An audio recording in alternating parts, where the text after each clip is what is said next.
Bismillahirrahmanirrahim. Assalamualaikum warahmatullahi wabarakatuh.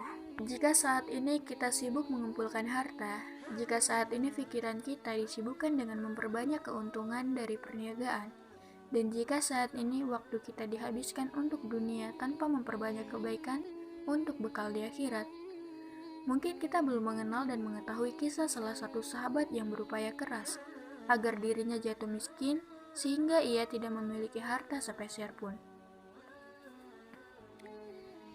Ia adalah Abdul Rahman bin Auf, salah satu sahabat Nabi yang kaya raya dan gemar bersedekah. Ibunya bernama Safiyah, sedangkan ayahnya bernama Auf bin Abdul Harits bin Jahroh. Jika kebanyakan orang senang memiliki harta berlimpah, namun berbeda dengan Abdul Rahman bin Auf. Dengan harta yang dimilikinya, Abdul Rahman bin Auf justru menangis karena khawatir dirinya akan memasuki surga paling terakhir.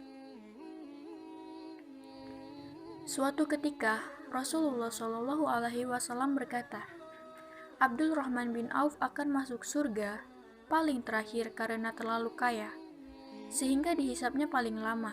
Mendengar hal tersebut, Abdul Rahman bin Auf pun berpikir keras. Bagaimana caranya agar ia kembali menjadi miskin supaya dapat memasuki surga paling awal? Suatu hari, setelah perang Tabuk, kurma yang ditinggalkan para sahabat di Madinah menjadi busuk sehingga harga jualnya pun jatuh.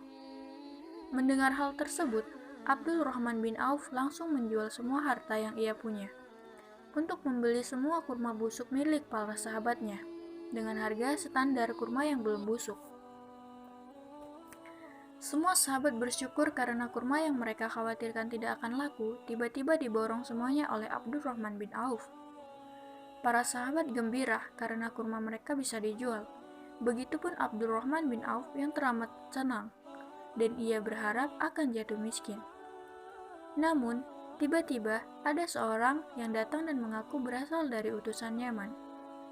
Dia memberitakan bahwa di negerinya sedang terkena wabah penyakit menular, sehingga Raja Yaman mengutus dirinya untuk mencari kurma busuk.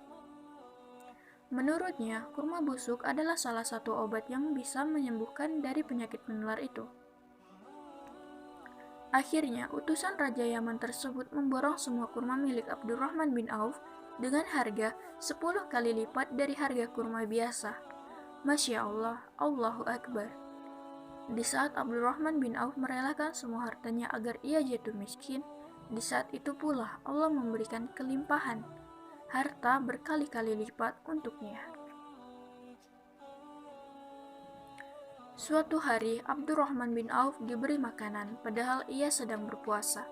Ia pun mengatakan, Mus'ab bin Umair telah terbunuh, padahal dia lebih baik dariku. Akan tetapi ketika ia meninggal tidak ada kafan yang menutupinya selain burdah. Apabila kain itu ditutupkan di kepala, kakinya menjadi terlihat, dan apabila kakinya ditutup dengan kain itu, kepalanya menjadi terlihat. Demikian pula dengan Hamzah, dia pula terbunuh, padahal dia lebih baik dariku. Ketika meninggal, tidak ada kafan yang menutupinya selain burdah. Aku khawatir balasan kebaikan-kebaikanku diberikan di dunia ini. Kemudian dia menangis lalu meninggalkan makanan tersebut. Di sisi lain, Naufal bin Al-Hujali berkata, Abdul Rahman bin Auf teman bergaul kami. Beliau adalah sebaik-baiknya teman. Suatu hari dia pulang ke rumah dan mandi. Setelah itu dia keluar. Ia datang kepada kami dengan membawa wadah makanan berisi roti dan daging. Kemudian dia menangis. Kami bertanya, Wahai Abu Muhammad, panggilan Abdul Rahman bin Auf, apa yang menyebabkan kamu menangis?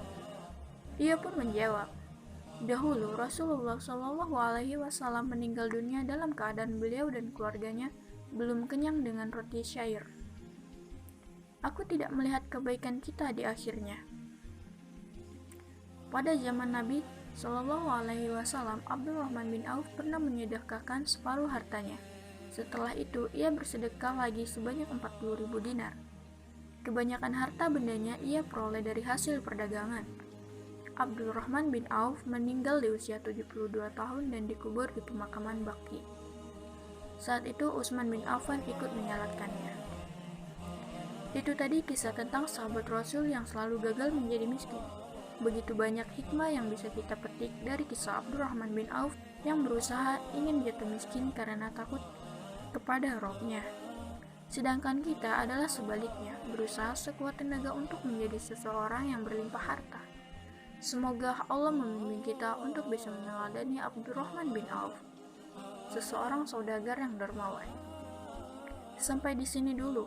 Jangan lupa subscribe untuk mendukung channel ini berbagi kisah tauladan. Assalamualaikum warahmatullahi wabarakatuh.